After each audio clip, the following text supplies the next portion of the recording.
Good morning. Welcome to Right Side Broadcasting Network. I'm Matthew Alvarez. It's RSBN Live at 10 this morning. We're awaiting a DOJ press conference that's scheduled to start at 11 this morning. Quite the weekend of news. Yesterday, have a number of things happening. Of course, even as of right now, the Senate's actually debating the big, beautiful bill before a vote. As the Senate would pass that vote, it looks as if they will have the votes to do so. It will go back to the House, and then from the House, then it will go to the president's desk for signature. So we're monitoring the latest on the big, beautiful bill. That is a live picture on Capitol Hill right now at 10 o'clock. We will go there. We'll dip into some coverage here and there if we see various senators debating the bill there, and we'll see which ones are on the right side of history and which ones are just trying to, as President Trump says, grandstand a little bit. So we'll see. We'll go there once we need to. All right. So also at 11 this morning, again, the DOJ press conference. Later today at 1 o'clock, there is a White House press briefing in Washington, D.C., of course, at the White House there. So at 2:30, we know that the president will also sign executive orders from the Oval Office. So a decent news day already as it's June 30th. Yesterday, a lot going on, of course, as the Senate debating the bill, and then that very terrible incident that happened in western Idaho where two firefighters lost their lives as someone in the mountain area there in Idaho was firing upon the firefighters after they were just responding to a brush fire, and they were ambushed. And so we know that now law enforcement has neutralized the situation there. The suspect is no longer alive. And we were monitoring that yesterday as well. So we do want to, of course, always remember and always think positively, and who doesn't, about these first responders out there. You guys are all on the front lines, really dedicating your life, your job, your career, everything to help and save people, no matter the situation. And sometimes you go into really tough situations as well, whether that situation was way out of the ordinary. So we'll see what this person was all about, why they decided to do such a terrible act in western Idaho. But we do know that a lot of first responders, no matter what city or town, when you go into a scene, you never know what's going to happen there. And it's really can be a very tough situation to deal with. But thank God for law enforcement. Thank God for you first responders that are out there. As we think about a number of topics coming up for this week, including a bit later this week on Thursday, July 3rd. Of course, it's a holiday week of sorts. You know, we're celebrating our 249th birthday on Friday. And then we'll have live coverage from Iowa on Thursday for the America 250 kickoff. We'll have live coverage from Iowa. It's going to be great to hear from the American people there. And looking forward to having that coverage brought to you by Right Side Broadcasting Network. Of course, Robert McNeely and Christina Loren there live. And we'll hear from we the people. Then we'll hear from President Trump. That's a night speech, but we'll be live earlier in the day to get that rally feel, just like Right Side Broadcasting Network. We have had that since 2015. And I remember starting in 2022, September 3rd, covered a lot of rallies all the way through. And it's just great to be able to cover all of this conservative news right here on Right Side Broadcasting Network. It's 10:03. Thanks again for joining us. All right, so that will be Thursday. Let's go to President Trump's latest post on Truth Social at this point. I'm not sure if we'll be able to pull it up on the screen or not, but I can read it to you. President Trump said, not that it really matters, but a terribly untalented writer for badly failing Forbes magazine, Dan Alexander, who probably can't get a meaningful job in the business, has written so inaccurately about me that it's ridiculous. Many others also. The media is mostly fake news, but Forbes doesn't even try to get things right. Sounds like everybody, right? Except for the conservative media side of things. He says, I haven't spoken to these sleazebags in years. They don't want the facts, and they're so inaccurate, purposely, about everything. I would have thought Forbes would be dead by now, but it continues to hang around like a bad disease. Isn't it owned by a hostile nation?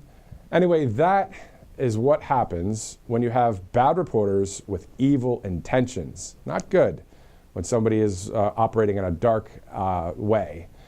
Eventually, the publication dies. I've happily seen it over and over again.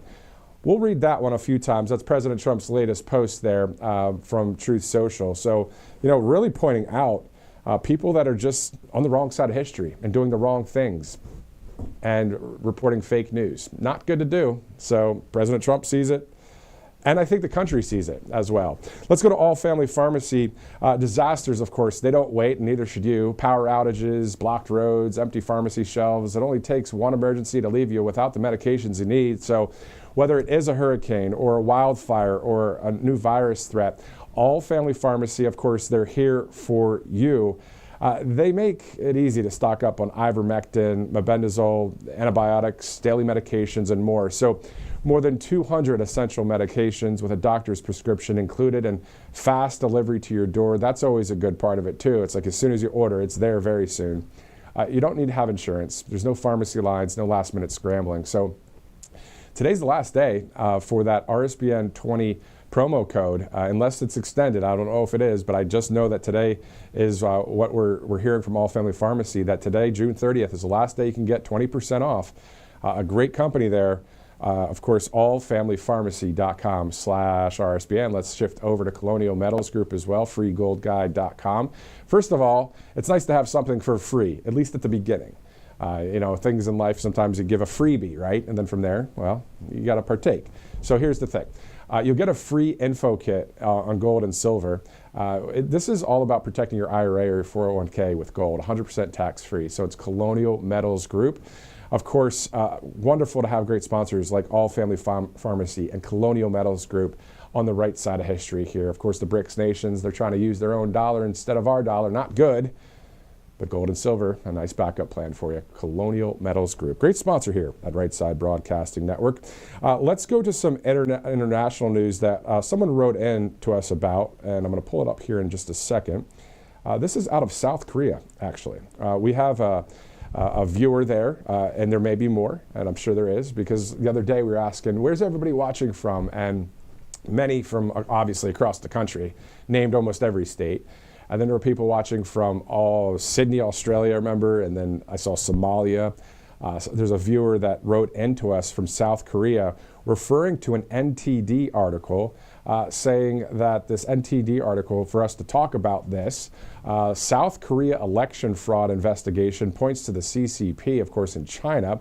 Amid allegations of fraud in the recent South Korean presidential election, a panel in Washington points to the Chinese Communist Party and its efforts to control the world by any means necessary. So we'll monitor any of those developments if that becomes more national news here in this country. Just, it would be great to have free and fair elections everywhere.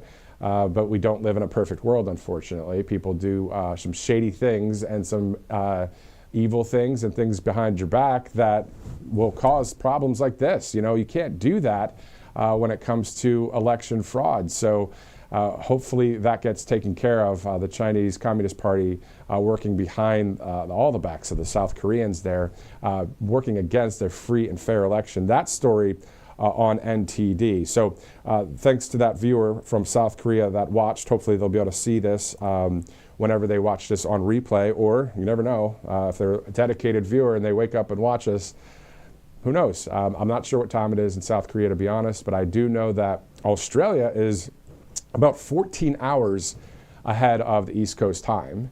So that's part of that world there, South Korea down there to Australia. I once traveled to Australia, so that's how I know the 14 hours right off the top of my head. It was a pretty cool trip. Anyway, all right, so what we're going to do here is we have a DOJ press conference to go to in about 52 minutes, actually 51 minutes from now, and we'll hear from the U.S. Attorney General Pam Bondi. Of course, it'll be great to hear from her about the specifics about healthcare fraud. The other day, T.S. Dixon, the conservative analyst and author, was on the broadcast, and he was talking about, there's good things that are happening at the DOJ, but we still want to see more arrests. We want to see people that broke the law behind bars. It's simple as that, and it will help our reform in this country be solidified moving forward, because 2028, 2029, even though it's not around the corner, it's still going to happen. And whether, hopefully, we have a MAGA candidate that wins and continues our greatness through President Trump, but if somehow the other side gets in, or maybe even in the future, if the bad guys that really did commit all sorts of crimes, if they're not prosecuted, then they'll just come back and it will be worse. it's very simple, common sense stuff that we're looking at here at the network. And just as a common sense citizen myself, I mean, that's what I want to see. I want to see our hero, President Trump, and the hero of this right here, We the People, this book here that I have at the studio. Just want to show it to you. This is the heroic story here. This is the We the People book, the documents and writings of the founding fathers. So everything from the Declaration of Independence, the Constitution, Bill of Rights, the Common Sense book by Mr. Payne, and then the Federalist Papers. So we want this to stay the law of the land. We want this to happen for until Jesus comes back. Let's just put it that way. We want to have freedom here. We don't want in New York City a communist mayor. Some say, hey, it'll be good because it'll show the contrast between freedom and liberalism, and it will really highlight how crazy things can get. It'll make LA look like a drop in the bucket New York City would if we had that guy as mayor. So we'll see what happens there. But that's really what it's about. And so if we don't put the bad people away that committed actual crimes, political crimes against President Trump or against we the people, the weaponization, well, that's what T.S. Dixon was talking about the other day. So it's great to have people on the broadcast that aren't afraid to say it how it is and tell it like it is, because that's freedom of speech. You know, there's no threats there. This is just freedom of speech. If there's a threat, that's where the problem is. But there is no threat with saying, hey, this is what the country wants. We want people, just like no one is above the law, right? You hear that on the left wing when they were talking about President Trump back in the day. But he didn't break the law. There was all a witch hunt. So again, they're just projecting on that side. But let's stop talking about those guys, because it's great to talk about people that win on the right side of history. And what we hope is that there could be a bridging of the gap, that the people that are on the left are starting to be awakened and say, oh, wait, I've got brainwashed my whole life. And I remember I got brainwashed a little bit back in college. I thought, certain things. I wasn't like gung-ho on the left side of history or anything. I just heard things from a professor, and I'm like, yeah, that might be right. And then I realized, no, that's BS. So anyway, hoping that people on the left can just join us over here. And I don't want it to be a competitive thing between right versus left. It should just be right versus wrong, or true versus false, or true versus lies, All right, angelpace.com is one of our great sponsors here at the network. All you have to do is use the RSBN promo code. You get a percentage off at AngelPace. So it's great to see that with this great sponsor here. Out of Spring, Texas, of course. They hire military veterans, a lot of great products on that website. So you've got the wonderful Miracle Cream, but you also have a number of other things on there. So all you have to do is go to angelpace.com for that percentage off with the RSBN promo code. All right, so it's 10/13, Monday, June 30th. 11 o'clock this morning will be a DOJ press conference. And then we'll have the press conference with Carolyn Leavitt at 1 o'clock Eastern. At 2:30, the president will sign executive orders from the Oval Office. So that's what we're looking at this point. Let's see if the Senate is debating at all, or if they're kind of in recess right now. They're in Washington, D.C. on Capitol Hill. They're still in recess. So, yeah, we'll dip into that and listen to some of what some of the senators are saying, as the big, beautiful bill after the debate will go into a vote. Once it's voted on, if it's passed, which it is looking like it will be, it'll go back to the House of Representatives. Once they approve and they vote and they go for it, then it goes to President Trump's desk. And then the goal of having it signed before July 4th is met. And then we'll have that coverage, of course, when that happens, if that happens this week. And then also we will see the great speech there in Iowa as President Trump kicks off the America 250. So what that's all about is our country, of course, is going to be 249 years young on Friday. And then next year, 2026, on July 4th, will be 250 years old. So that's the year of celebration that will happen. And I'm sure conservative media as a whole will be covering a lot of that, of course, right here at Right Side Broadcasting Network. All sorts of coverage about to be had with so many things going on around Washington, D.C. and outside the Beltway, just like in Iowa on Thursday. All right, let's look at this. The U.S. Coast Guard, a shout out to the U.S. Coast Guard, but a shout out to also the canines, the dogs that actually help the Coast Guard out on the open sea. I didn't know that there were canines with the Coast Guard. Well, the Coast Guard and Customs Border Protection, they all posted this video. Take a look.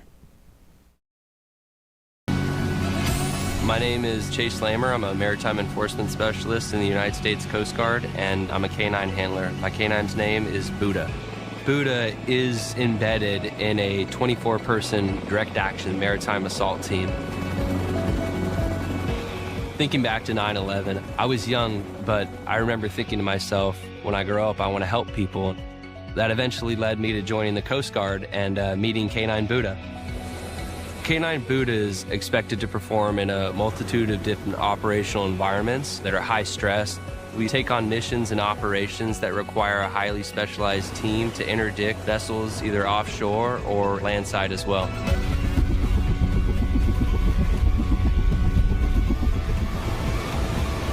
Once we actually get down to the vessel, now our job turns into looking for explosives.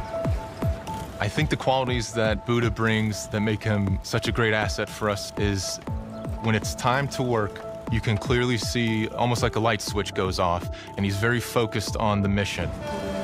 A lot of the operations Canine Buddha and I do involve local ferry sweeps, shoreside patrols. We'll go do large events out in the city, such as Comic-Con, parades, concerts in the park. When we're out there, you gotta imagine you're looking for explosives. No matter what, just getting a call out, there's a potential for something very bad and catastrophic to go wrong. Those teams are designed really for anti-terrorism to try to identify any threats that may be present. We train with real explosives, but we're trained to handle them safely, and I can tell when he's on explosive odor. His reward is a big squeaky tennis ball. This is what Buddha works for. Anywhere this tennis ball goes, Buddha goes.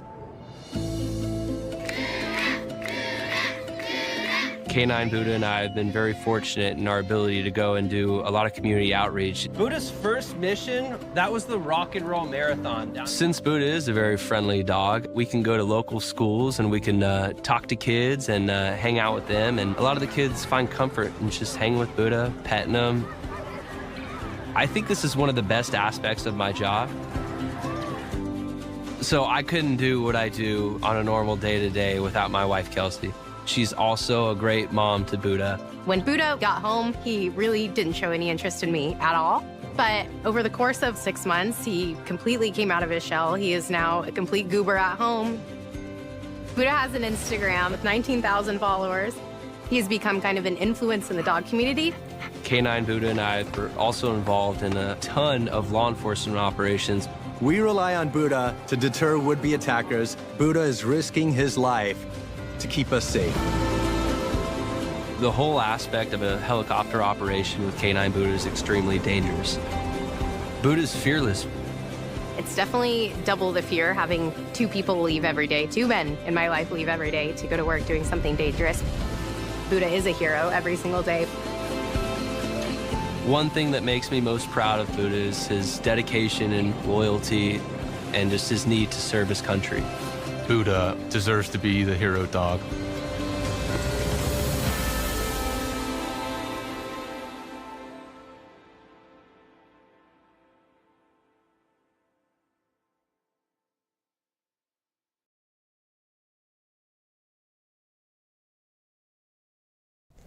So a story there from the United States Coast Guard. Awesome to see that they have these canines that help out.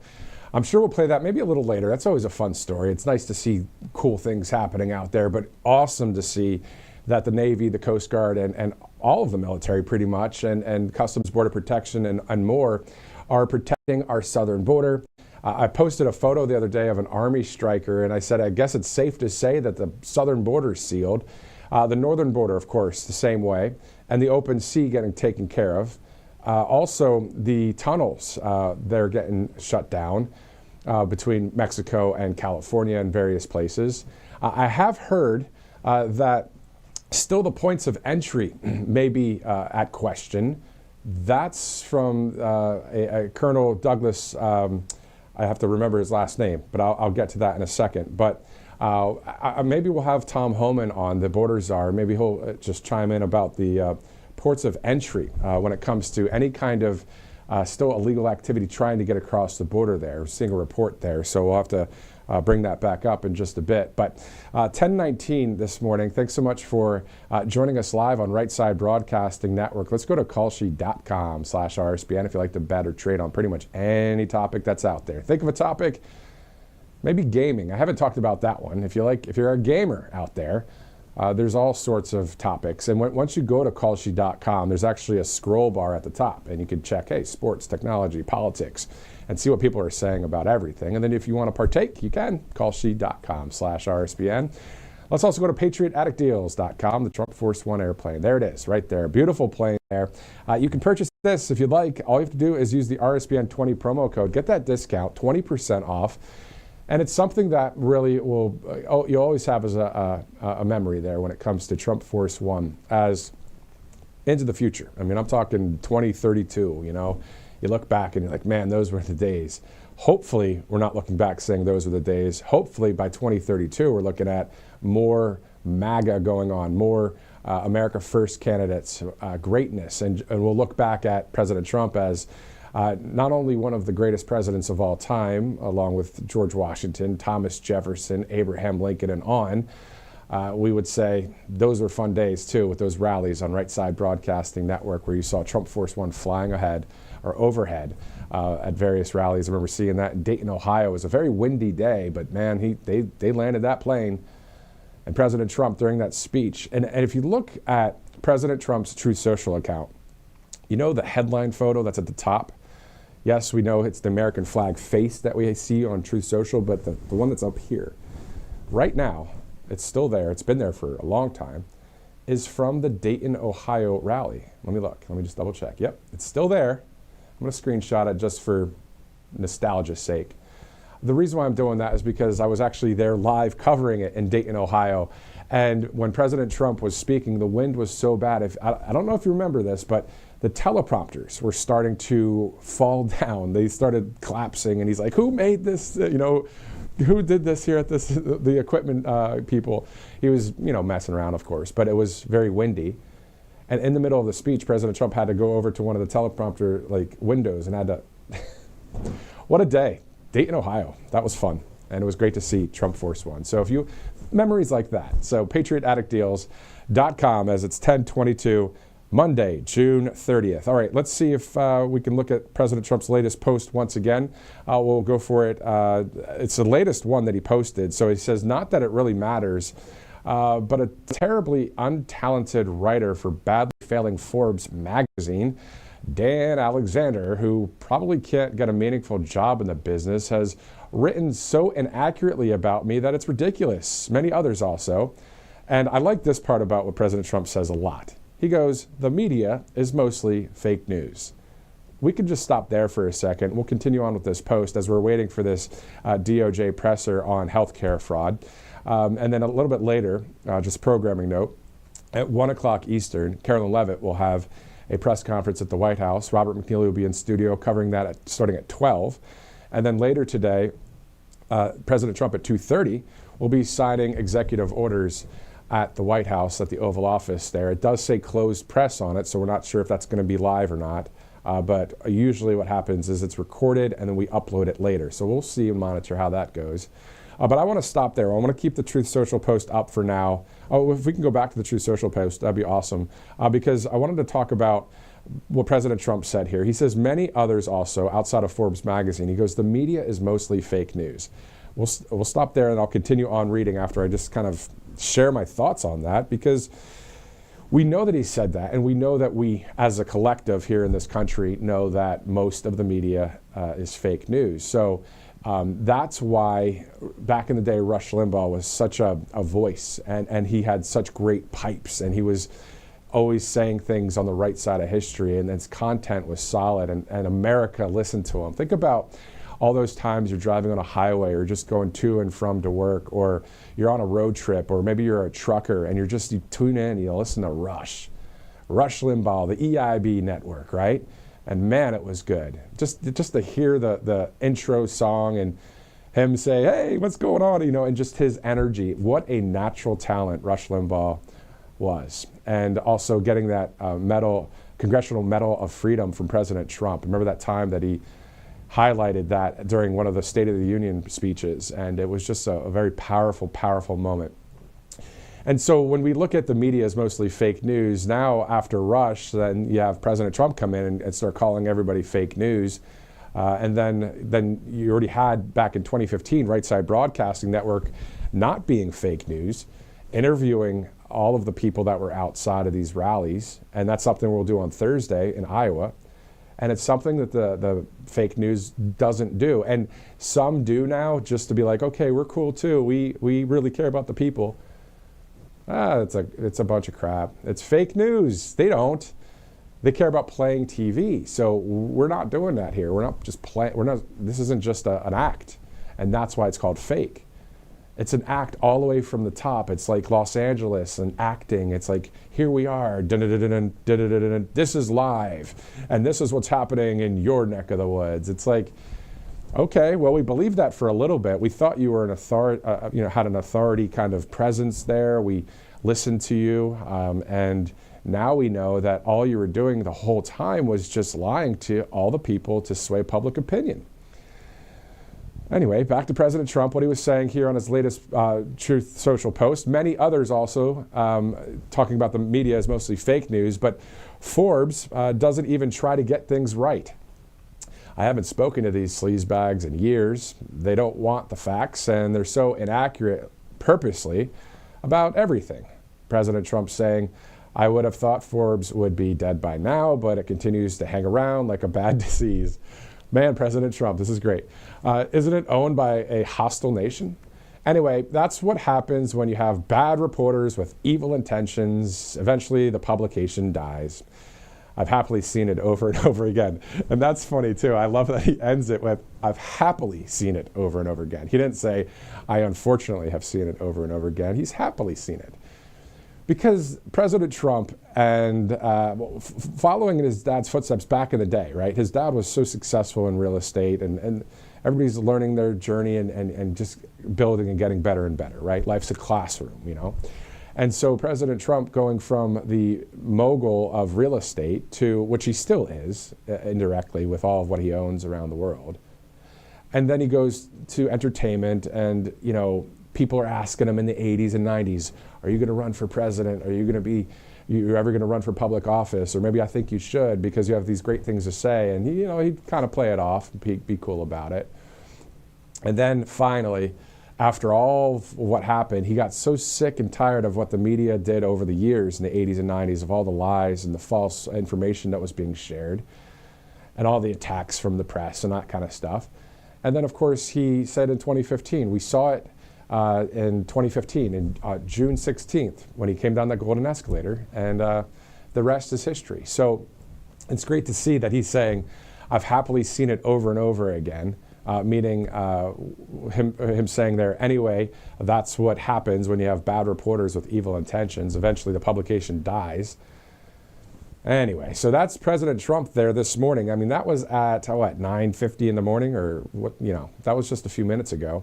As we're starting out this Monday, June 30th, with a wonderful post by the Commander-in-Chief, the President of the United States, that put up those beautiful American flags out there at 1600 Pennsylvania Avenue. So we are awaiting this DOJ presser. Now, this is going to be at 11 a.m. Eastern time, so we'll have that for you in its entirety. And then the 1 o'clock press conference from the White House with Carolyn Leavitt, we'll have that. And then 2:30, the President will sign executive orders in the Oval Office. Now, specifically on the President's schedule, it said that it would be closed press. So we'll see if we get a feed of that, a recording. Usually we do, and then we'll upload it to our channels if we're not live right here on the network to show that to you. All right, let's go to the U.S. Senate floor and just double check and see how things are going there. They may be at recess. They still are. As soon as there's some debate going on, we'll toss to that live and just listen in for a little bit as we are on standby for this DOJ press conference on healthcare fraud. In the meantime, there are other posts by President Trump that we can get into a little bit here and just tackle, as we see that around, I think it's 7 hours ago, President Trump said, tell phony Democrat Senator Chris Coons that I'm not offering Iran anything, unlike Obama, who paid them billions under the stupid road to a nuclear weapon. JP JCPOA, which would now be expired, nor am I even talking to them since we totally obliterated their nuclear facilities. From President Trump earlier. He also said the Trump administration has gotten costs down very substantially for the American consumer. There's never been anything like this. So if you obviously follow President Trump on Truth Social, which many of you do, you can read these as well. He said 8 hours ago, the one great, big, beautiful bill is moving along nicely, Make America Great Again. So that's from the U.S. Senate there. This started yesterday. The debate began, I believe it was yesterday, and then next up will be a vote. And then once it passes there, or if it passes there, which it looks like it will, then it goes to the House. And then from the House, it will go to President Trump's desk as the House would do a final vote on it. But we look like it's, as he says, it's moving along nicely as we're monitoring everything on Capitol Hill. We'll also go to the Department of Justice for this press conference on healthcare fraud. So we'll see that in just a bit from now. All right, it's 10:31, Monday, June 30th. I'm Matthew Alvarez. Thanks so much for tuning in here on RSBN Live. We will be right back. Welcome to Right Side Broadcasting Network, your trusted conservative news outlet. At RSBN, we deliver the truth when the mainstream media falls short. Since 2015, we've proudly broadcasted every single one of President Trump's iconic MAGA rallies, bringing you the excitement and energy live before anyone else. By watching RSBN, you get an unfiltered front row view of the action on the ground. We interview the crowds to give a voice to millions of Americans just like you. We show you President Trump's speeches in their entirety, free from interruptions and censorship. We cover the stories that matter to you with the integrity and passion you deserve. Thank you for choosing RSBN as your home for America First News. Together, we stand strong, united, and informed. So join us and be part of the right side of history. Hey y'all, it's Silk from the Diamond and Silk Chit Chat Live Show. Look, don't forget to check me out right here on RSBN Network. Be sure to watch the show on Right Side Broadcasting Network, and I want you to support Right Side Broadcasting Network. Yes, it's imperative that you do so, okay? I look to see y'all soon. Bye-bye. To celebrate our newest launch, Rev 7, I'm bringing you an amazing introductory offer, plus an exclusive overstock sale that you're not going to want to miss.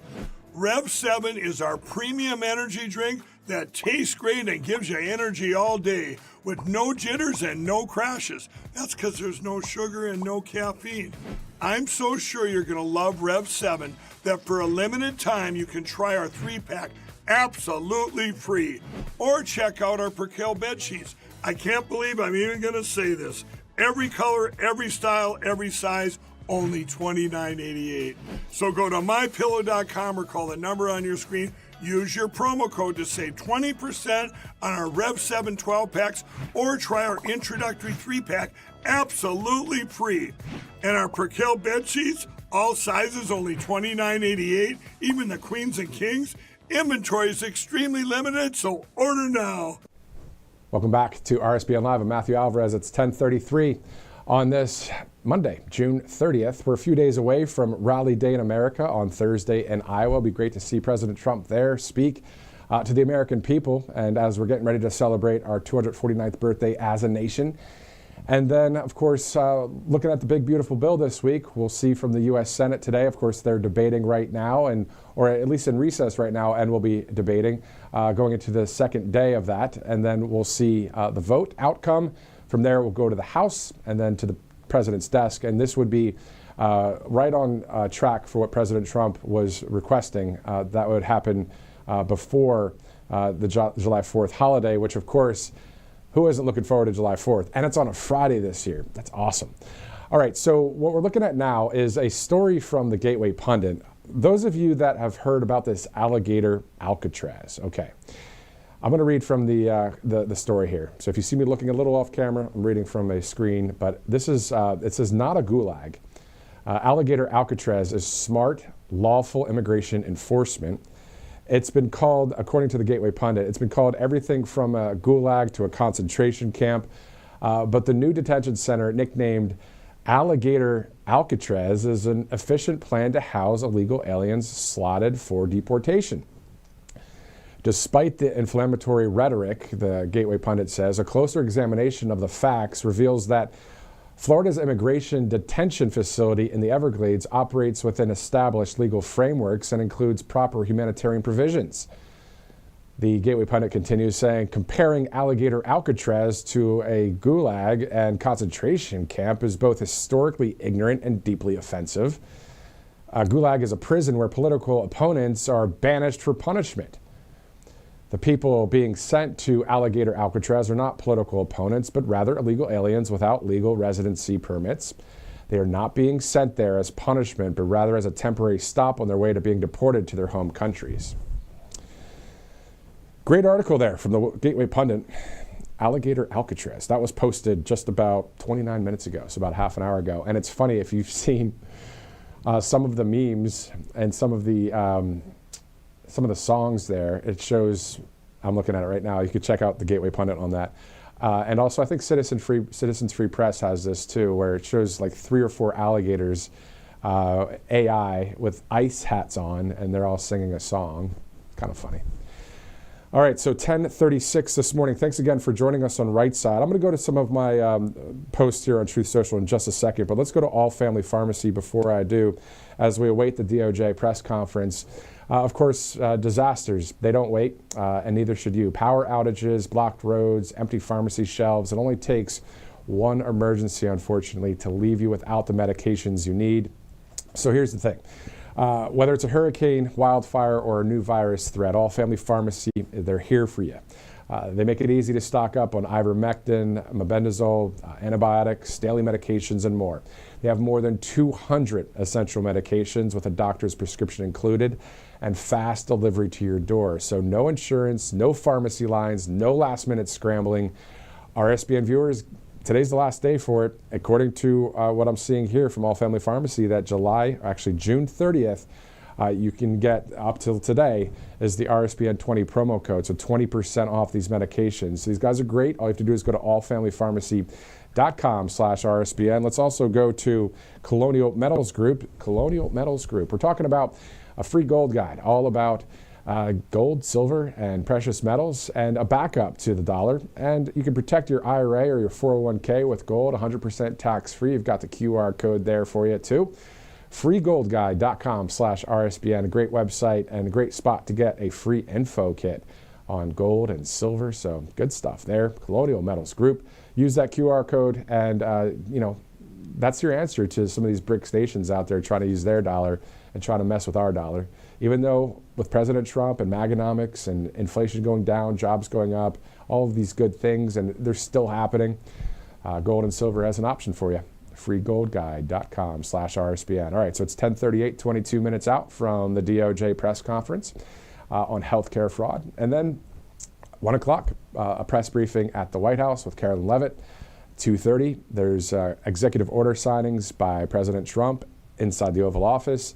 As of right now, it says closed press on the actual presidential public schedule. So that may not be live, but it will be recorded and uploaded soon after that event takes place. Sometimes it does get changed from closed to open press. I mean, it's just a very kind of live, fluid situation, so we cover it as it happens here on Right Side. As you guys have seen that since 2015, I mean, 10 years ago, man. Celebrating 10-year anniversary this summer, so wonderful to see that.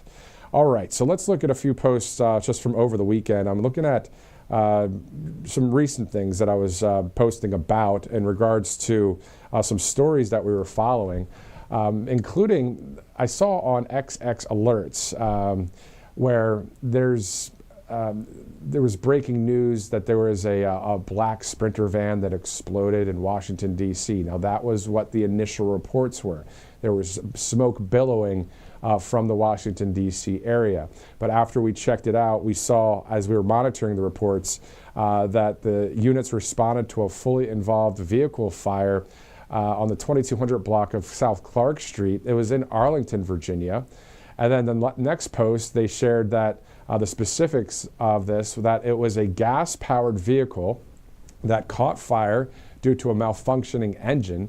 There was no explosion and no packages were involved. So those of you who are on X and on Truth Social and checked out the news over the weekend and saw some of those reports, that's what the Arlington Fire and EMS reported about this, the vehicle that burst into flames. I mean, they're saying it was due to a malfunctioning engine. This is not conspiratory at all. I just, honestly, I'm not a, as they call it, a motorhead, in the sense of I don't know everything about engines and how they work. And how, you know, does that usually happen? You turn on a car and there's billowing smoke and a fire out of the engine? I don't know. Is there a gas leak of sorts, my wife said? I don't know. So anyway, that's what was reported there by Arlington Fire and EMS. And then if we look on, then of course, around 3:20 Eastern yesterday was when the debate officially started at the U.S. Senate for the big, beautiful bill. Posted about that yesterday. And also was looking at, once breaking news starts to happen a little bit, I get into that work mode, so I start seeing what's going on out there. And then I looked at the fact that New York City may have a mayor that is absolutely awful for the country, as President Trump called him a communist. Someone that, is right along with AOC and Bernie Sanders and that whole crew. So I remember typing, praying that New York City doesn't get worse and turn into London, England. If you look at some of the policies in London right now, not good. And we don't want that in New York. I don't want to have to go to New York ever again if I don't have to. But if I do, we'll see. But that was 18 hours ago, posted about that. And then specifically, when I'm thinking about New York City, it led me to a next post where I was talking about Trump Tower. It was great to see Trump Tower some time ago. A beautiful picture there. If you want to go to @MatthewAlvarez, you can check it out if you'd like. Also, then I looked at South Dakota because I saw that there was these huge tornadoes just dropping out of the sky there. There was several of them, just like the movie Twister. And I was researching that there were about 15 to 30 tornadoes in South Dakota annually. So I was seeing that on X and on Truth Social and on. And then, of course, we saw the most latest breaking news was last night or during the day in western Idaho when some, what name can I use, but some person decided to ambush firefighters that were responding to a brush fire in western Idaho, just right there along the border of Washington State, not too far from Spokane. And this ambush takes place and 2 firefighters were killed. And then from there, there was this huge response. Then the suspect's life was taken by the law enforcement. A very sad situation there. I remember watching some video of all of the first responders on a highway out there in Iowa. The highway was shut down and all the first responders were returning. And there were people that were standing on the overpasses with American flags and saluting. And then I saw Abe Hamadeh posted something on X with the first responder flag, which there's the blue stripe for law enforcement, red is for the first responders, and there's other colors as well for various topics, green for military, that kind of thing. And he said, God bless our first responders. So those of you that are a first responder or know somebody that is a first responder, and that could be everybody from the 911 call center in a small town across this country or in a big city, or someone that works in EMS or firefighters or police officers or anybody involved. And even a shout out, of course, to the ER at the hospitals that just deal with all this wild stuff. I mean, it's like on a constant basis when it comes to certain cities, unfortunately. But we remember you guys. We know that you guys are really rock stars for this country, first responders. We love you. We thank you for doing what you do. I remember speaking to actually an ER doctor just the other day. I actually ran into him and his wife. My wife and I were out, and anyway, he was a temporary. He was I think it was like freelance almost. You can be an ER doctor where you can just sign up at different hospitals. And he was saying, I'm glad I'm doing freelance because I don't want, it's a little bit of PTSD, to be honest, he said to me, because it's such a wild scene sometimes. And so he can pick when he wants to work at various hospitals. So it was quite interesting, that insight. He just opened up and told me that. So again, that just brings it back to my point of the seriousness of first responders out there. And in some cases, journalists are first responders. You know, we see first responders go in, and journalists usually are the ones that are following whatever's going on as well. I worked a lot in local news, and there was a lot of breaking news situations, whether it was weather or a crime situation. Of course, we'd always stay back. And sometimes the sergeant or detective would come over and say, hey, this is not a safe situation. And I'd say, peace, I'm going back over here. We're going to get out of here. All that to say, when you're in that life of breaking news, or as first responders are, high alert situations, can you believe it? Those guys were just responding to our brush fire in Idaho yesterday, and then some person decided to do something awful and terrible. I'd like to know more about the suspect, just like you may as well. I'm not going to get into something from the DOJ that happened when it comes to someone that was connected to some other organization from the same town last year, got arrested for something interesting there. I'm sorry to speak in hieroglyphics on that one because I'm not trying to connect any dots right now. I just want to see where the suspect's from, why the suspect did what he did, and then go from there. All right, so 12 minutes. Actually, what time is it? It is 46, so 14 minutes until the DOJ press conference. You see that set up there in Washington, D.C. This is all about healthcare fraud. We'll hear about that here in just a second. Of course, we the people speaking out, whether it's on social media or just the other day, T.S. Dixon talking about the fact that great that the DOJ is doing a number of things to stop crime in this country, but we also want to see anybody that broke the law from a political standpoint face justice. I mean, I'm calling it like it is. You know, you call a spade, right? You don't want to be a fake news reporter. That's no fun. Speaking of that, President Trump, if you didn't see his latest post on Truth Social, man, he gives it to the fake news media, including Forbes magazine, specifically calling out someone there. I think his name was Alexander. Let me look here. Dan Alexander. So if you want to see his post, President Trump posted that 55 minutes ago. As this all brought to you by some various sponsors here on Right Side, as we're 13 minutes from the DOJ press conference on this Monday, June 30th. Let's go to mypillow.com. All right, so we see with God All Things Are Possible pillow there. You get that for free if you just purchase anything on the MyPillow website. Of course, there's more than 2,000 products on mypillow.com. Of course, you can go to /RSBN. You'll get that savings with Right Side. Of course, Right Side and MyPillow partners for a long time. I mean, years and years and years of rallies. Remember Mike Lindell always being on. I remember interviewing him, Robert McNeely. Everybody's interviewed Mike Lindell. It's great to see that he's doing great things and has this great company. And I was saying to my wife the other day, I have the coffee's great. The Giza sheets are awesome. I want to get more of those, but I was talking to her about the slippers. All right, I really like the slippers there. All right, but I want to get the blue pair. I had the gray. I want to get the blue ones, and then I've got the moccasin color, the tan ones.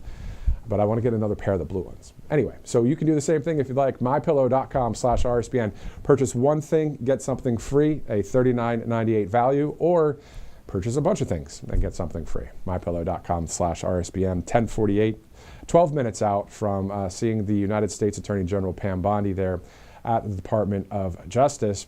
And this is just getting everything started here on Right Side Broadcasting Network. Let's go now to Pastor Mark Burns, who is live. I believe you're live in South Carolina. Is that right, sir?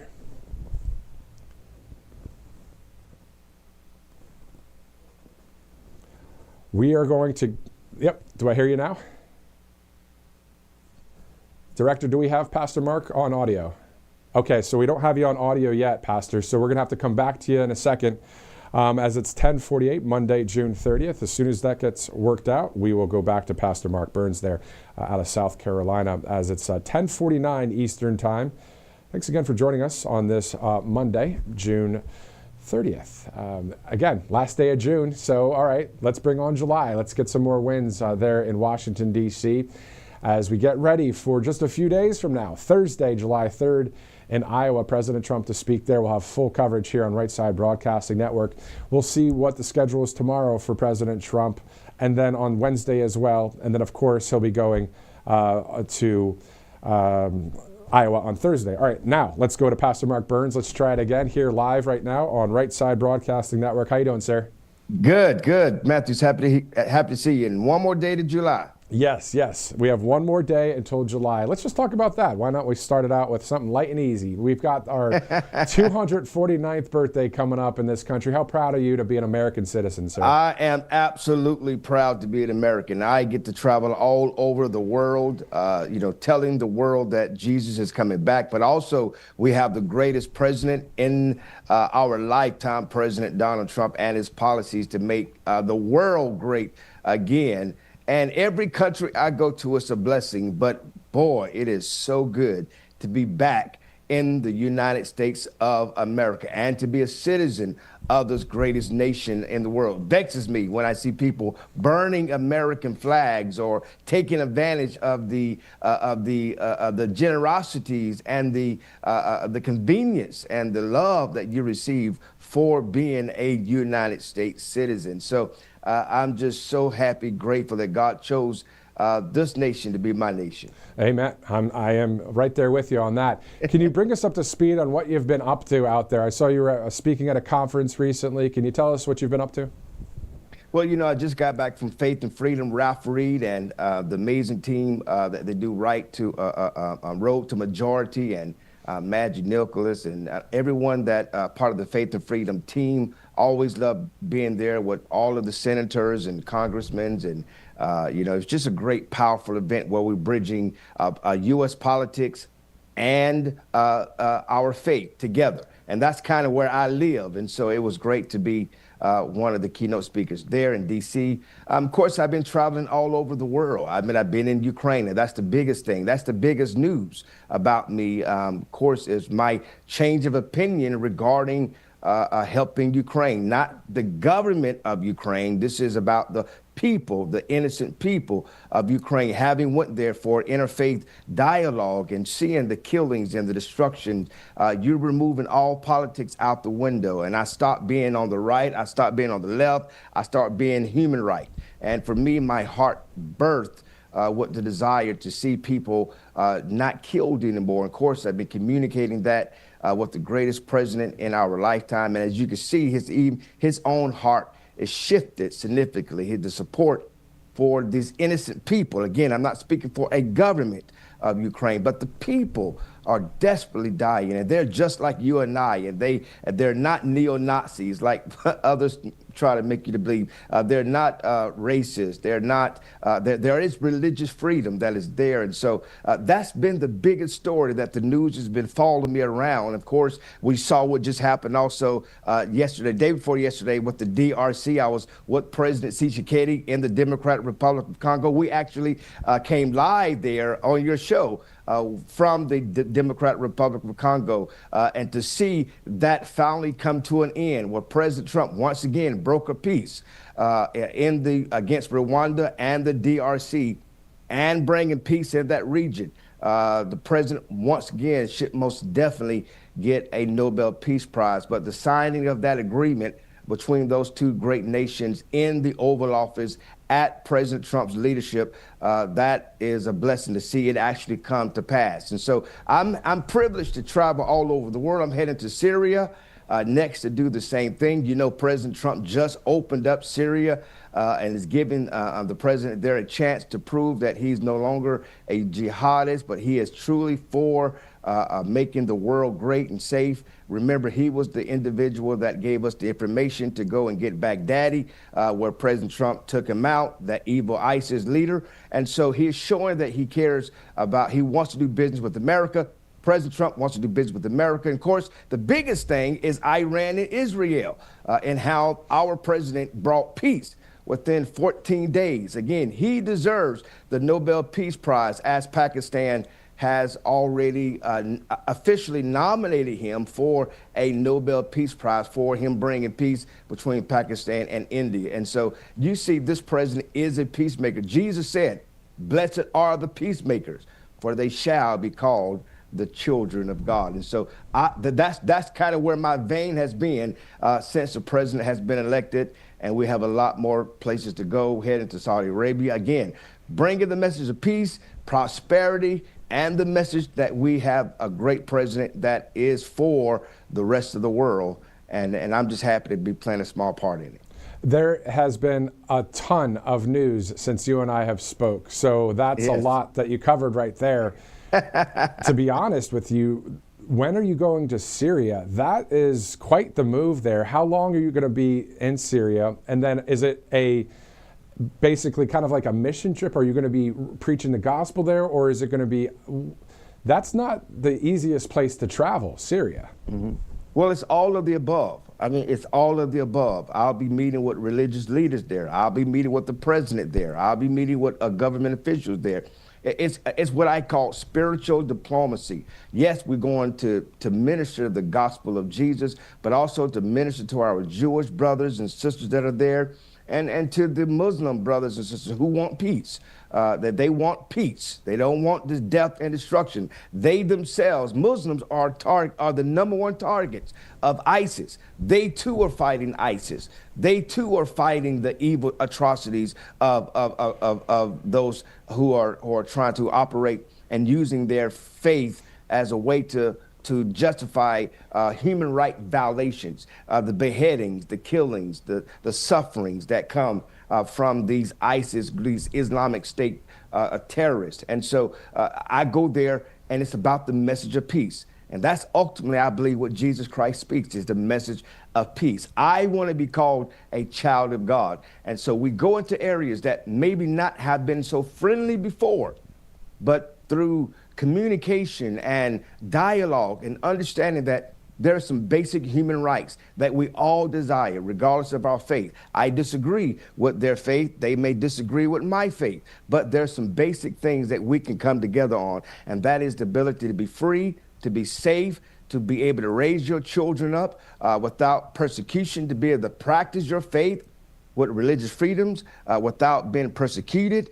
And that's the message that President Trump carries around the world. And that's the message of grace and love and peace. And so, yes, I will be preaching the gospel, but I also will be talking about things that, how can we help the 1 million displaced people that are trying to come back home to Syria. 70% of that nation has been destroyed. 70% of folks, they don't have homes. And so that it's about human rights, people who are suffering. And so when you look past the things that makes us different, and you start focusing through the blood of Jesus, the things that makes us the same, you'll discover that, my God, we're more alike than we are different. And I want to help those that are helpless. I want to help those that are lost. And so that's the message that President Trump carries around the world, that he is a peacemaker. He is a person of love, and he's a person to bring prosperity to everybody, regardless of your race, color, or religion. That's the message of our president. Exactly. And also on top of that, we see at the U.S. Senate right now, shifting gears over to the big, beautiful bill. Your thoughts about that and the campaign promises from President Trump, as this is the final question we have time for, as we have to get ready for this DOJ press conference. But your thoughts about the big, beautiful bill, sir?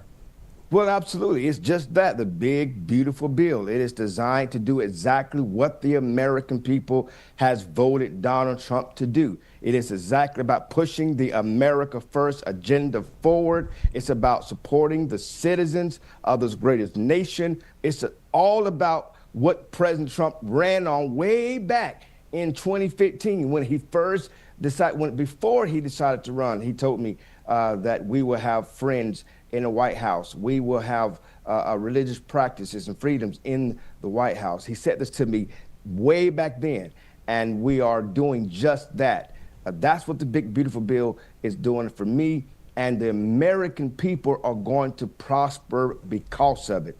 The American citizen, this American-centered, American citizen-centered, let me say that right. It's about us, we the people of the United States of America. That's why the president voted for it. That's why the president pushed for it. That's why the president ran on it. And now we're seeing, once again, promises made, Matthew, promises kept in America. Always good to see that, sir, and always good to see you. Pastor Mark Burns out of South Carolina, sir. Thank you for what you're doing. Safe travels overseas, sir. Thank you, Matthew. See you soon. See you later. All right, there you go. I mean, now it's 1 minute out from the DOJ press conference. Great to hear from Pastor Mark Burns there in South Carolina.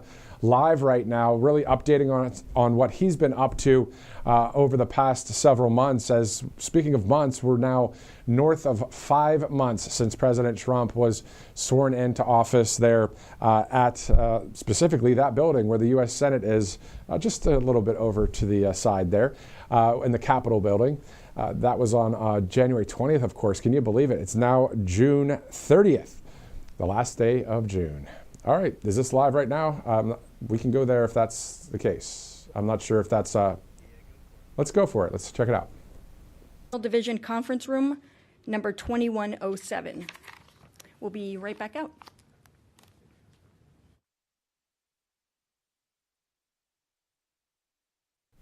All right, so we'll wait for the United States Attorney General, Pam Bondi, when she takes the podium. We'll go right back there live as they're just doing a little bit of housekeeping there at the DOJ. And then, of course, it's now the top of the hour, 11 a.m., all brought to you by a number of great sponsors, including angelpaste.com out of Spring, Texas. So you've got the Miracle Cream you see on the side of your screen. But when you go to the website, you can get that and other products as well. All you have to do is go to angelpaste.com, use the RSBN promo code, get a percentage off. Great gift as well if you'd like.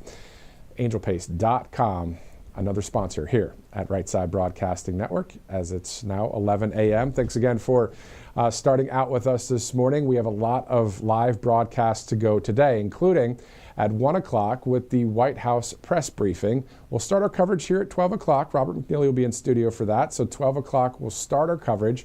1 o'clock will be with Carolyn Levitt there live in D.C. And then at 2:30, the president, according to his public schedule, will be signing some executive orders at the Oval Office.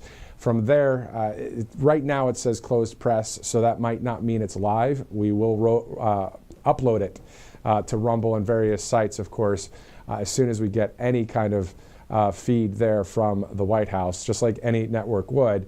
But when it's closed press, it's closed press. That means usually it's not live. So. 11:01. Thanks again for some of you waking up with us out there on the West Coast. And those of you that are working and getting on with the summertime flow, hopefully you're having a great day. Hopefully it's going to be a great week for you as it's July 4th on Friday. And then also, you know, maybe a great weekend. That's always fun to have a July 4th on a Friday. July 3rd in Iowa, it's going to be awesome as well. Robert McNeely, Christina Loren, live there. President Trump will be speaking. We'll also hear from We the People through Robert and Christina as they interview them and hear their great commentary there in Iowa. So we're really looking forward to Thursday, as it'll be Rally Day in America. Speaking of July 4th, the weekend, summer, let's talk about summer travel. We see that the percentage of gas prices have gone down by some 20% since last year. So that's great to see those numbers going down. I did go on to gasbuddy.com. You know, that's a site that people kind of report what the lowest price is. And in various parts of the country, I saw everything from $2.34 a gallon for unleaded 87 gas. And then I saw, you know, upwards of $3 plus in California, of course, in LA. So, you know, it's not north of $3 in many places across the country, which is very nice to see. Hopefully that continues to go down. And then I researched something yesterday over the weekend about the United States Route 66, U.S. Route 66. It goes from Chicago to Santa Monica, and I know most of you know that. 2,238 miles separates Chicago to that spot in Southern California. I've never actually been on Route 66. I asked some people online yesterday on Truth Social, have you ever been there or on Route 66? And people were talking about all these different things you can see, restaurants and cool stops and that kind of thing. So yeah, if you'd like to say anything in the chats about that right now, if you've ever been on Route 66, cool stuff. Maybe that's a future road trip for summer travel here in America. I remember just recently the Secretary of Transportation, Sean Duffy, talking about a road trip USA, talking about getting out there and just enjoying our country. And so many awesome national parks. I remember going to Moab, Utah, and seeing the Arches National Canyons and Parks, and Western Colorado, a very gorgeous part of the country. A lot of people look at Denver and the Front Range and the Rocky Mountain National Park, which is awesome. But if you go through the Rockies to the western slope of the Rockies into the Utah region, and then down towards maybe Arizona with the Grand Canyon, some of the coolest scenery ever. Wow. Looking forward to doing that someday too. Anyway, again, by the way, it'd be cool to go back to it. We're 4 minutes after 11 a.m. Looking forward to this press conference there at the DOJ, all about healthcare fraud. Looking forward to seeing some DOJ announcements, all sorts of them, hopefully in the near future. Let's go there live right now.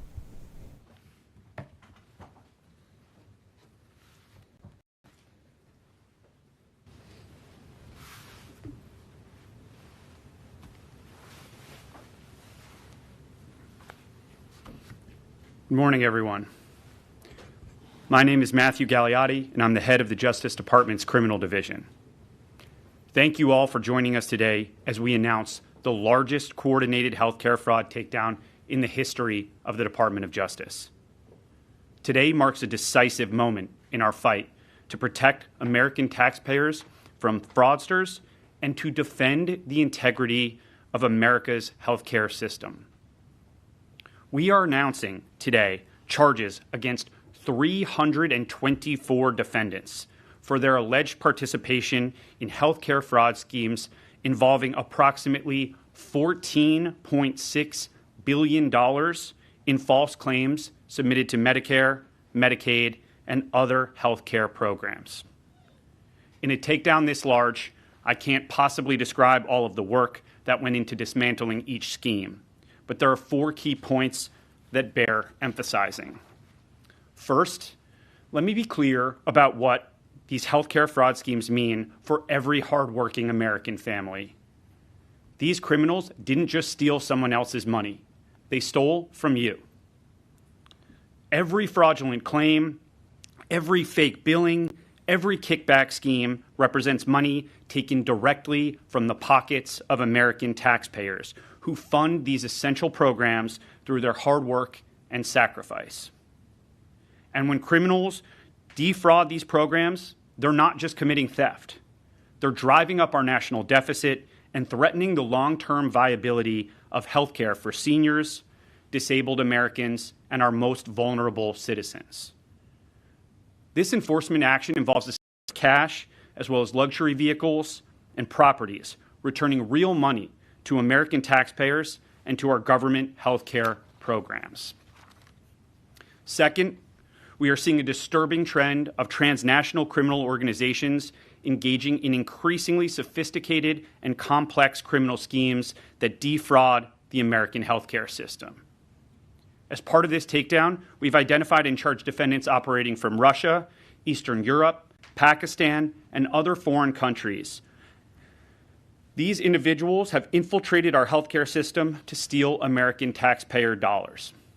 As just one example, we dismantled a scheme involving a sophisticated operation run from Russia and Eastern Europe that strategically bought dozens of medical supply companies in the United States and submitted more than $10 billion in fraudulent healthcare claims to Medicare. To make matters worse, these perpetrators used the stolen identities of more than 1 million Americans spanning all 50 states to perpetrate this scheme and submit these false claims.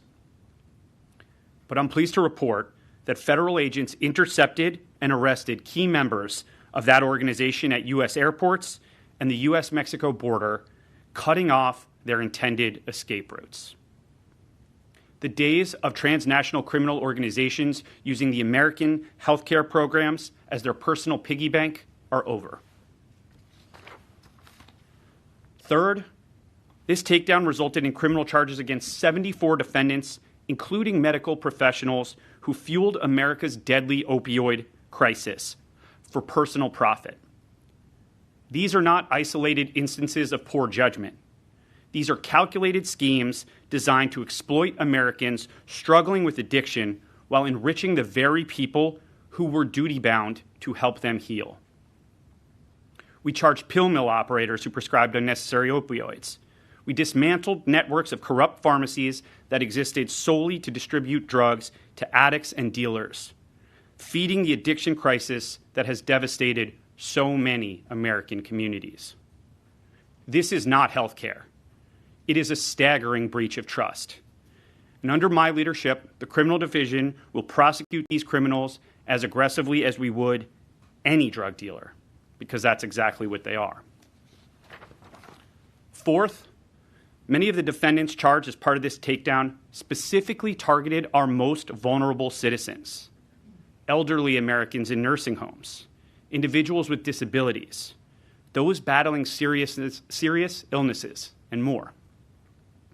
For example, our prosecutors charged 7 defendants, including 5 medical professionals, in connection with approximately $1 billion in fraudulent claims to Medicare and other healthcare benefit programs for performing medically unnecessary skin grafts on dying patients as they were seeking to spend their final days with dignity and peace. That conduct is exactly as callous and disturbing as it sounds. Patients and their families trusted these providers with their lives. Instead of receiving care, they became victims of elaborate criminal schemes. Today's takedown marks a historic day.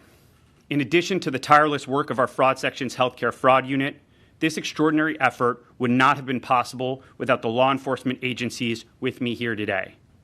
Health and Human Services, Centers for Medicare and Medicaid Services, the Federal Bureau of Investigation, and the Drug Enforcement Administration. And of course, countless partners across the federal, state, and local law enforcement community and dozens of United States attorneys' offices. Thank you to all who made today possible. Now, despite these historic achievements, we aren't resting on our laurels. We're making advancements to stay ahead of their criminals and their illicit schemes.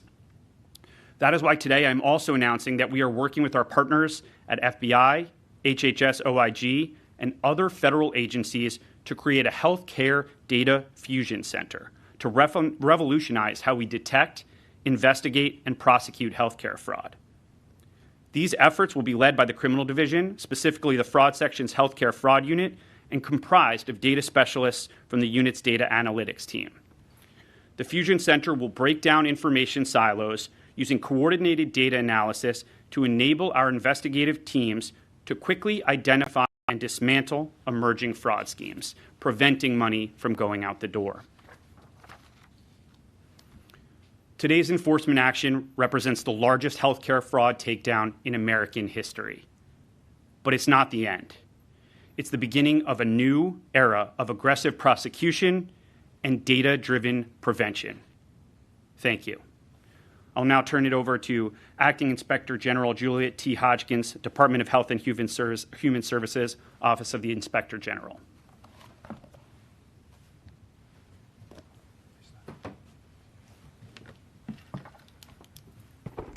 Good morning, and thank you to Mr. Gagliotti and to the Department of Justice for inviting me to join here today. Combating fraud, waste, and abuse in Medicare, Medicaid, and other HHS programs is our mission at the Office of Inspector General. I am proud to be here today representing the tremendous work of our criminal investigations team in this takedown. This unprecedented healthcare fraud takedown is more than twice as large as any past one, having stopped national and global fraud schemes alleged to have resulted in over $14 billion in intended losses.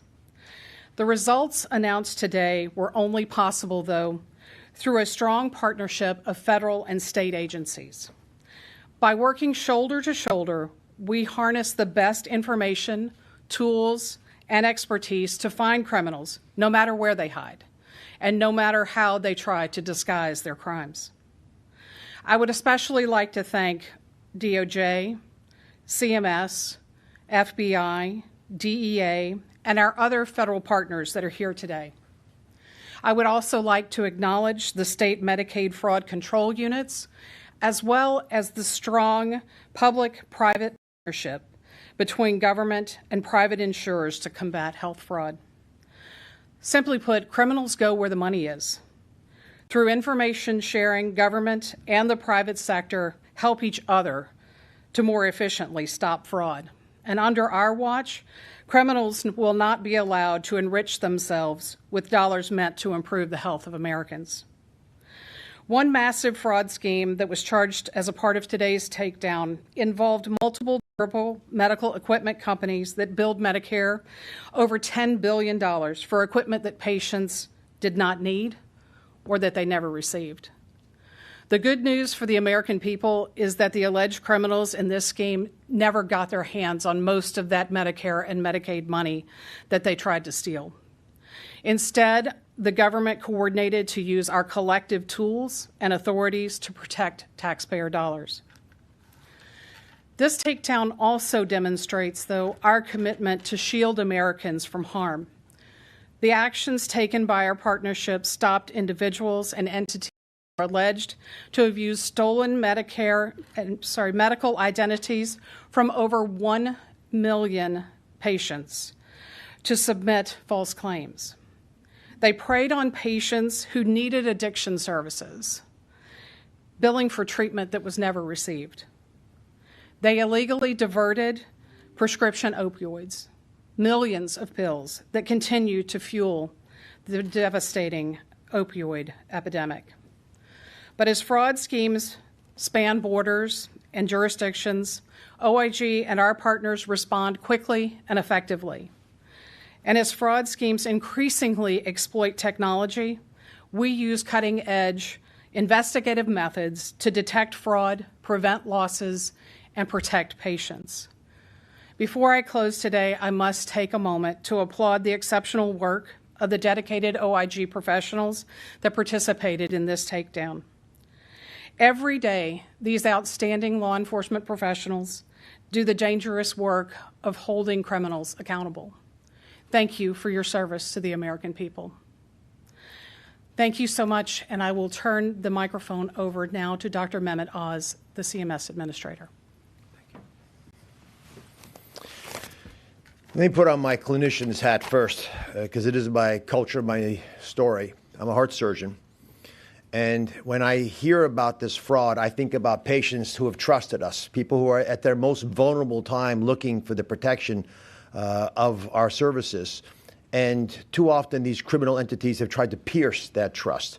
When you walk into the Health and Human Services building not far from here, there's a quote from Hubert Humphrey, from whom the building is named. And it says, "It is the moral obligation of government," that's what we're doing here today, it's the moral obligation of government to protect those who are at the dawn of their life, our children, those at the twilight of their life, our seniors, and those living in the shadows, folks who are having trouble, like the substance use disorder mentioned a second ago by Juliet. I want to applaud all the agencies that collaborated today, because when President Trump signed the executive order on fraud, waste, and abuse, a pledge to crush this reality, this is exactly what he had in mind. At Health and Human Services, under leadership of Secretary Kennedy, we have strived to break down barriers and silos in every way possible. What you're witnessing on stage today is exactly that. The American government at its best, making sure all of us work together for the same common purpose, in this case especially, expressly to protect those who are our most vulnerable. Because all great societies are judged by how they take care of those who are vulnerable, and we are great people. We will do that. So to the OIG, the DOJ, who's hosting us, the FBI, DEA, and other agencies that were engaged. And let me ask Kim stand in the back. Kim Grant runs, Chief Operating Officer and Deputy Administrator at CMS. She runs the fraud unit, and I'll speak about some of the work she and her team have been doing in my comments today. It is, and you'll hear this said by all of us, and we should, the largest Department of Justice health care fraud takedown in history. The fact that it's even possible that you could have $15 billion to play in this endeavor is itself shameful. But that's how we're being attacked now, and it's not done by small-time operators. As you're hearing about and you will read about, these are organized syndicates who are designing to hurt America. And why do they hurt our healthcare system? Well, CMS is probably the largest target of all, responsible for about $1.7 trillion of disbursements. So it's a big target on our side, and they can pierce the veil of protection by just getting identifier numbers from our seniors or Medicaid recipients or others, and thus use those tools, use you, the American people, to hurt us. What we're doing today is changing the paradigm. not just going after bad guys and putting them behind bars, but actually getting ahead of these schemes so the money never leaves our bank account. Because by the time we find out that these criminals have stolen and the money has left the building, it's already offshore somewhere in some foreign country's vaults where foreign leaders are rejoicing in the fact they took advantage of the American people. That's why we use the word crushing fraud, waste, and abuse. Because this is not just a nice thing to do in an accounting pickup that we can, claw back money. It doesn't happen that easily. And this is a modern era. There are modern tools being used to attack us, and we need even more modern ways, including AI, which I'll speak about in a second, to take them down. The oversight has to be unrelenting. We can never let our guard down. While we're sitting in here right now, there's hundreds of thousands, probably millions of efforts being made to hack into CMS and our system, and we have systems designed to prevent that, to make sure the people who need us the most will find that we're there to protect them. The CMS Fraud War Room that I want to announce that Kim is going to lead is an effort as an example of this. It's prevented most of the fraudulent efforts to take money out of our agency. So most of the money never left the door. So most of the money was never stolen, even though we know you were trying to do it. And when I speak to you, when the president signed that executive order, he put a bunch of sheriffs, new sheriffs in town. And that's what you're looking at on stage today, and many of us who are not going to tolerate this anymore. We're stopping stolen taxpayer money from leaving the door, stopping it in its tracks.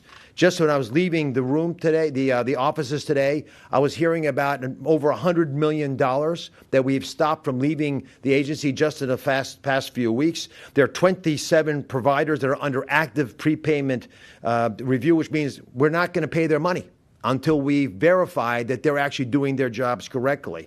There's examples from telemed schemes in Florida with clinics billing for activities that they're not really, we don't believe, providing. There's a cardiology provider, and please help me understand this, who's providing cardiology services in person in Georgia and Nevada at the same time on the same day. Unless teleporting is being made feasible, not possible, but it happens. The audacity to think you could get away with this highlights the fact that folks believe they could have taken advantage of the agency in the past. We're going to make sure it doesn't happen again. Mental health clinics, listen carefully, mental health clinics providing skin substitute placement on their patients. Again, you're dealing with ulcers in a mental health clinic. These services are provided by an anesthesiologist. Improbable. Money's not leaving the building. You're going to have to prove to me that there's a clinical benefit of a psychiatrist telling an anesthesiologist to put a surgical graft on a patient. It's not going to happen. We need your help. That's my big plea. We need your help, the American people. Over half of the whistleblower tips that we get are for healthcare fraud, and over half of the fraud against our government is in healthcare. So we need your help, both to protect your own important information. Don't give it away because con artists come to your door and try to get it, but give us tips. You're going to hear all of us share opportunities that we have, but it only happens in healthcare because we know we have allies, the American people. We provide care to 68 million Medicare beneficiaries. 80 million Americans are on Medicaid or CHIP. There's another 20 million on the exchanges. There are a lot of people that will come to help us. So write this down, 1-800-HHS-TIPS. 1-800-HHS-TIPS. We have a URL, obviously, if you go to our website as well. And I'll leave you with one last thought. In addition to the massive fraud, especially from foreign entities trying to invade America using their financial tools and criminal mindsets, we also have 25% of all of our money being spent probably subject to abuse. And that's not fraud. This is abuse and waste. Money not being used wisely. We just launched a new model called WISER with the Centers for Medicare and Medicaid Innovation under Abe Sutton that is looking at ways for us to identify inappropriate use of services that are wasteful and should not be offered to the American people because they could hurt them. And they're certainly not providing value for these wonderful Americans whose health is being taken advantage of to generate higher savings, higher revenue, rather, for providers. We're not going to tolerate it anymore. And we're going to use data analytics, real-time monitoring, and unhesitating and unwavering pursuit of the law to make sure this happens. I want to thank my colleagues on the stage and their agencies for all the wonderful work you have done. God bless you.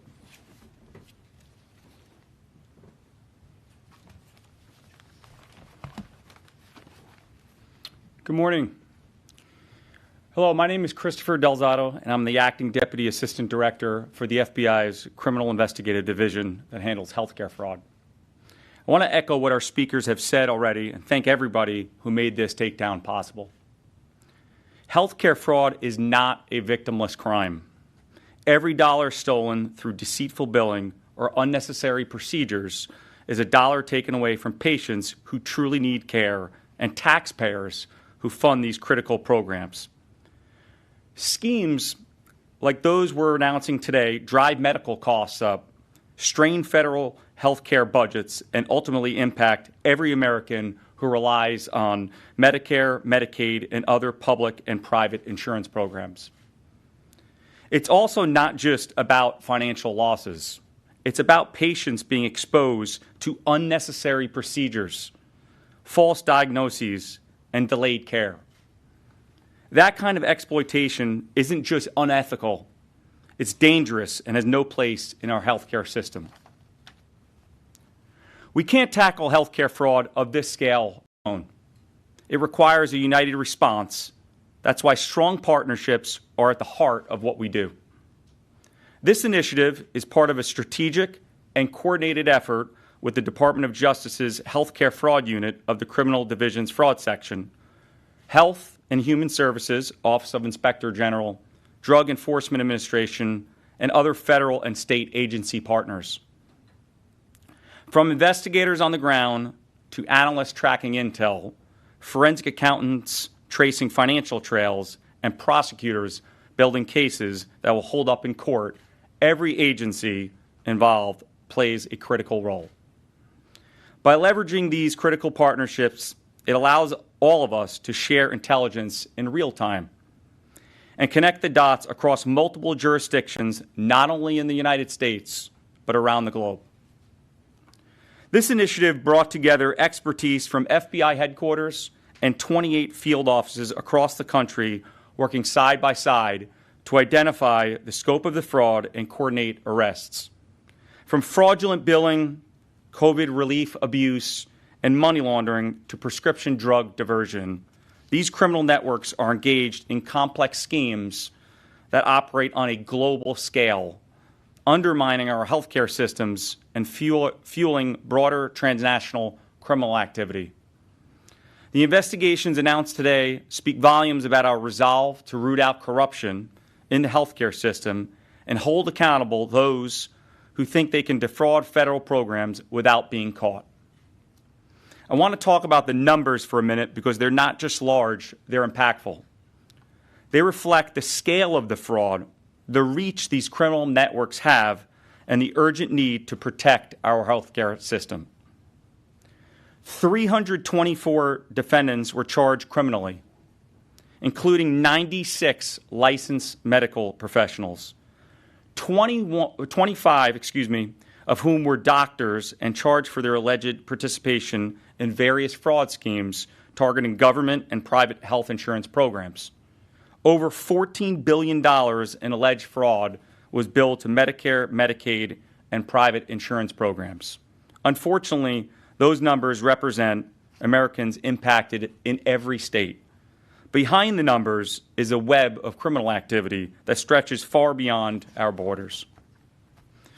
The FBI's Operation Gold Rush resulted in the largest amount of loss charged in a healthcare fraud case brought by the Department of Justice. More than 20 members of a criminal organization based in Russia and elsewhere were charged for their roles in a $10 billion Medicare fraud and international money laundering conspiracy. The organization allegedly used a network of foreign straw owners, including individuals sent into the United States from abroad, who acting at the direction of others overseas, strategically bought dozens of medical supply companies that were enrolled in Medicare and located across the United States.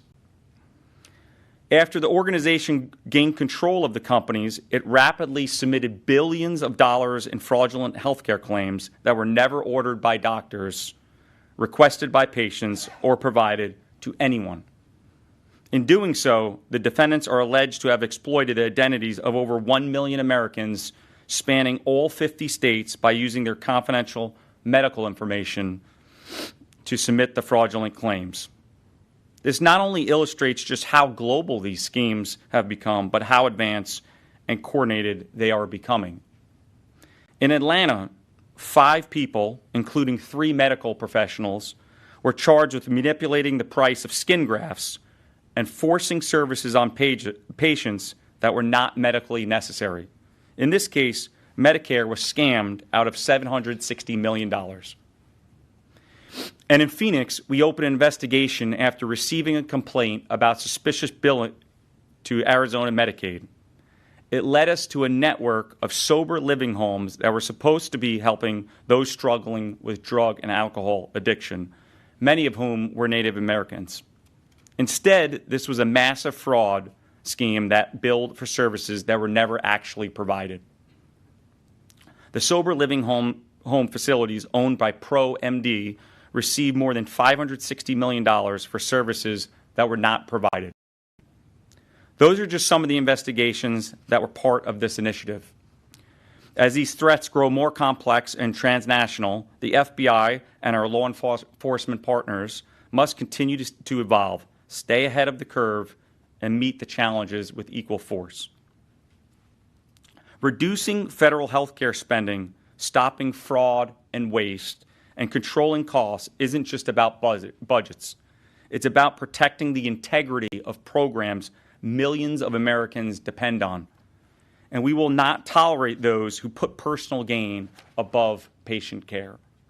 Remember, you could always report suspected healthcare fraud to your local FBI office or call 1-800-FBI-TIPS. And we count on you reporting those tips. Your vigilance plays a critical role in helping us uncover fraud, protect patients, and hold offenders accountable. Next, I'll turn it over to the DEA. Good morning, and thank you for being here. Today's announcement represents a landmark victory in the fight against healthcare fraud and the illegal diversion of controlled substances. The Drug Enforcement, alongside our partners at the Department of Justice, FBI, HHS, OIG, CMS, and our state and local law enforcement agencies, took part in this unprecedented national takedown that uncovered more than $14.6 billion in intended healthcare fraud, as well as over 15 million controlled substance pills being diverted, a staggering abuse of public trust and public funds.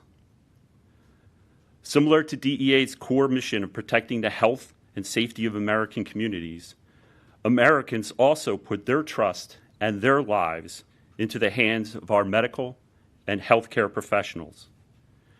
And what we saw in these cases was the very opposite of that mission. Pills ended up on our streets, pharmacists, doctors, and distributors fueled addiction, endangered lives, and illegally profited off the backs of Americans. DEA's investigations covered doctors, pharmacists, pharmacy owners responsible for the diversion of thousands of controlled substance pills like oxycodone and hydrocodone. These pills ended up on our streets, in the hands of dealers, and in the path of addiction. In other cases, DEA helped investigate providers who stole opioids intended for their own patients, diverted fentanyl from hospitals, and exploited vulnerable individuals seeking treatment. And we didn't stop there. In the last 6 months, DEA has charged 93 administrative cases seeking the revocation of pharmacies, medical practitioners, and distributors' authority to handle and/or prescribe controlled substances. This sends a clear message. If you use your license to harm the public, you will lose it. This takedown also shows how closely drug trafficking and healthcare fraud are intertwined. Whether it's criminal enterprises billing for medically unnecessary opioids or laundering the proceeds from sham clinics and pill mills, DEA is targeting the financial, pharmaceutical, and criminal infrastructure behind the epidemic. As we move forward, DEA will continue to collaborate across government agencies.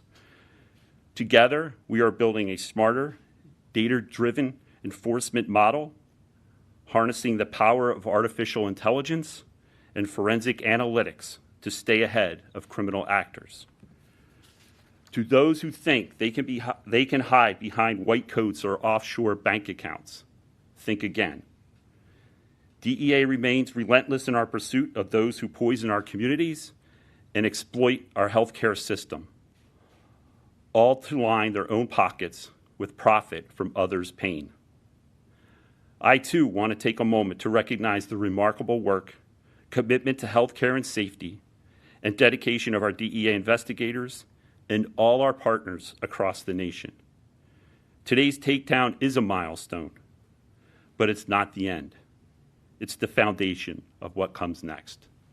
Thank you.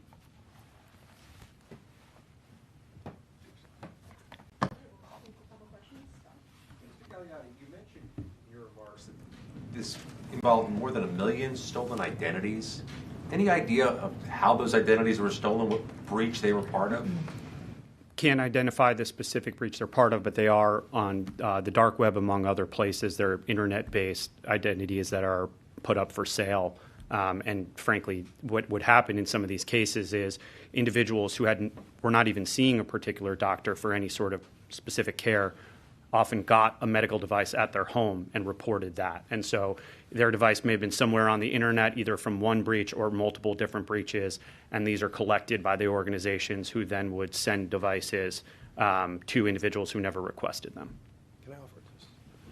This is a very important point for the American public to hear. They knock on doors, and they'll tell you that they've got something for free, and then they get your number, and they're off to the races. So this is why folks should guard their numbers, especially their Medicare number, very carefully. Question for Dr. Oz, actually.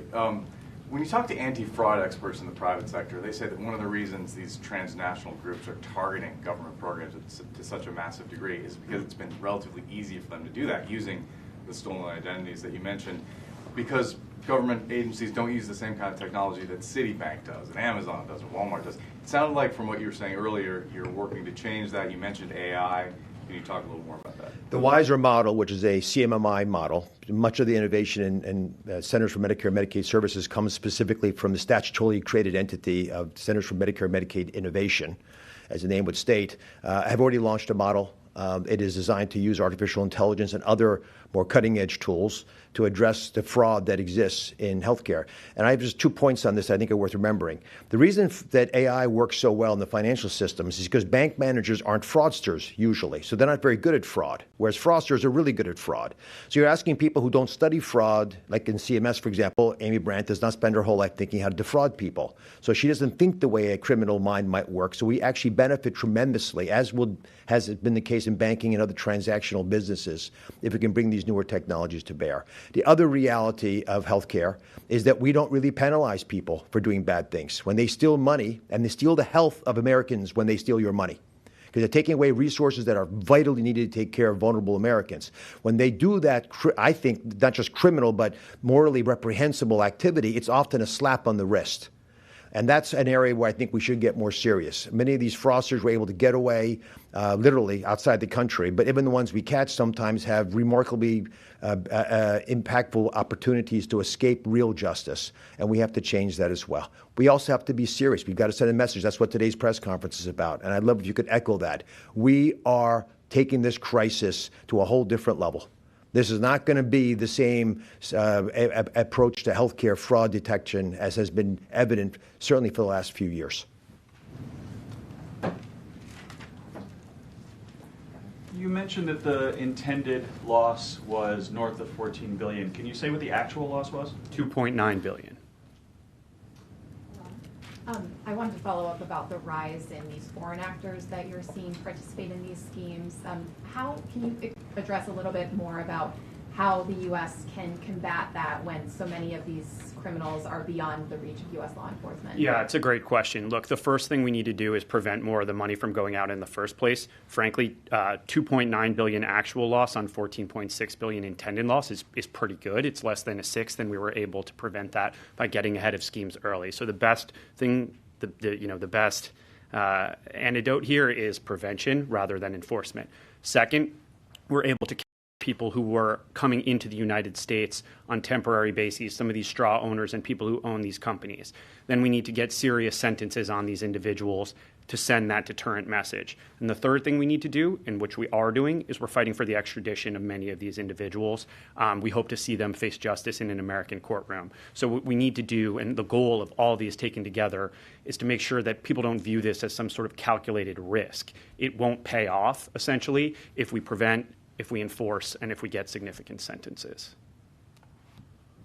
On the transnational element to this, are these people that are just mostly looking to make as much money as they can, or is there a national security risk too to having people from these transnational groups involved in this fraud? Yeah, we see. So astute question. So basically, in some instances, we see it's a sheer fraud scheme for money and related purposes, particularly at the lower levels of the pyramids. But we do have individuals who we have concerns about other activity they're connected to. Can you say anything more about that? No. One of these cases involved defense overseas using artificial intelligence to basically create recordings of Medicare beneficiaries. Can you talk about how this AI explosion and the kind of confluence of fraud and how you're kind of marshaling resources to attack that? And separately, Dr. Oz, you mentioned that this is largely about messaging and making clear that this kind of fraud is unacceptable. I wonder, does it undermine that message when President Trump recently pardoned Lawrence Duran, who was convicted in what was at the time the largest Medicare fraud scam in history? Does it undermine that at all? I'll start with your first question. So, yes, we are concerned about the criminals' advancements in technology here, obviously, and it's something that contributed to some of the schemes we saw here. So let me say a little bit more about a work that we're doing on the Data Fusion Center that I think is significant. Basically, a lot of the information that is relevant to stopping these schemes is stored across different government agencies. And what the Data Fusion Center intends to do is put it all in one place so that we can recognize these patterns earlier on. So if you're looking at a graph for some particular kind of back brace, for example, and you see a hockey stick spike in the sales of these in some particular location in Miami, say, that's a very powerful lead for us to go after and to try to root out the problem before it grows. So yes, the criminal schemes are getting more complex, and that's why we need to advance with it. And the Data Fusion Center is a big part of that. And breaking down information silos across agencies is another significant part of it. The president has been very clear that he wants this fraud, waste, and abuse crushed. That's the word that's used. And I'll give you one concrete example of how he has done that. DOJ is not just about cutting waste and fraud within government. DOJ has been actively involved at CMS in helping us address places where fraud is existing that we never thought to look. And that's the kind of opportunity that's created when you actually break silos down, which is probably the single biggest opportunity that this administration has created. Thank you. All right, thanks, everybody. Thank you.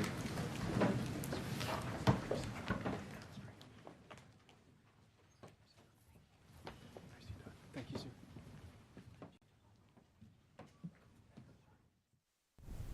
Okay, live from the Department of Justice at 11:42 this morning. Great to see the DOJ taking care of healthcare fraud in our country, among other crimes, everyday crimes.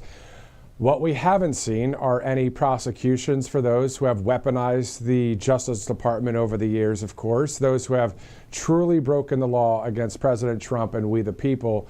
We're still waiting to see any of that happen. I know a lot of you feel that way. A lot of you are thinking those thoughts as well. So great to be on the side of conservative media, because the mainstream media angle would be simply highlighting the healthcare fraud, which is something that's serious, along with the everyday crimes that the DOJ is doing a great job taking care of out there.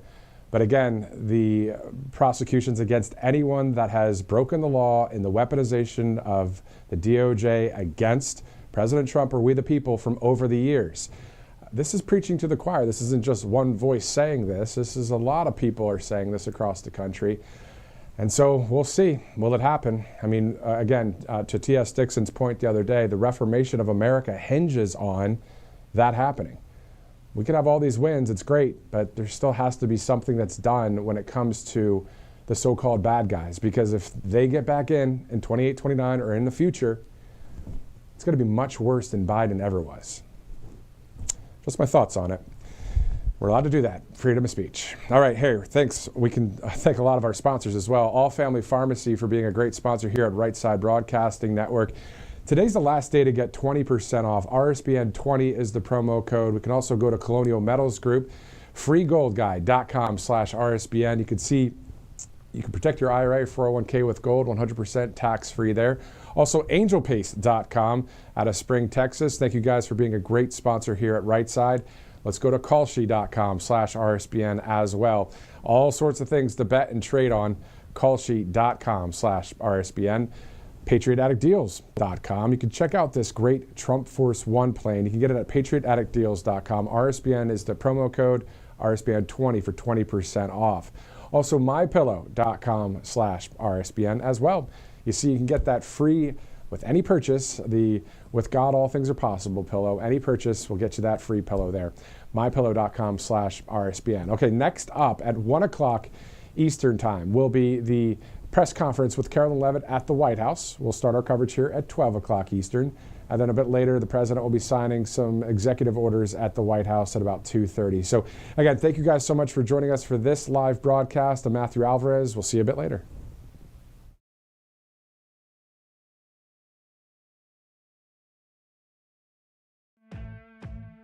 Welcome to Right Side Broadcasting Network, your trusted conservative news outlet. At RSBN, we deliver the truth when the mainstream media falls short. Since 2015, we've proudly broadcasted every single one of President Trump's iconic MAGA rallies, bringing you the excitement and energy live before anyone else. By watching RSBN, you get an unfiltered front row view of the action on the ground. We interview the crowds to give a voice to millions of Americans just like you. We show you President Trump's speeches in their entirety, free from interruptions and censorship. We cover the stories that matter to you with the integrity and passion you deserve. Thank you for choosing RSBN as your home for America First News. Together, we stand strong, united, and informed. So join us and be part of the right side of history. Hey y'all, it's Silk from the Diamond and Silk Chit Chat live show. Look, don't forget to check me out right here on RSBN Network. Be sure to watch the show on Right Side Broadcasting Network, and I want you to support Right Side Broadcasting Network. Yes, it's imperative that you do so, okay? I look to see y'all soon. Bye-bye. To celebrate our newest launch, Rev 7, I'm bringing you an amazing introductory offer, plus an exclusive overstock sale that you're not going to want to miss. Rev 7 is our premium energy drink that tastes great and gives you energy all day with no jitters and no crashes. That's because there's no sugar and no caffeine. I'm so sure you're going to love Rev 7 that for a limited time you can try our 3-pack absolutely free. Or check out our Percale bed sheets. I can't believe I'm even going to say this. Every color, every style, every size, only $29.88. So go to mypillow.com or call the number on your screen. Use your promo code to save 20% on our Rev 7 12-packs or try our introductory 3-pack absolutely free. And our Percale bed sheets, all sizes, only $29.88, even the queens and kings.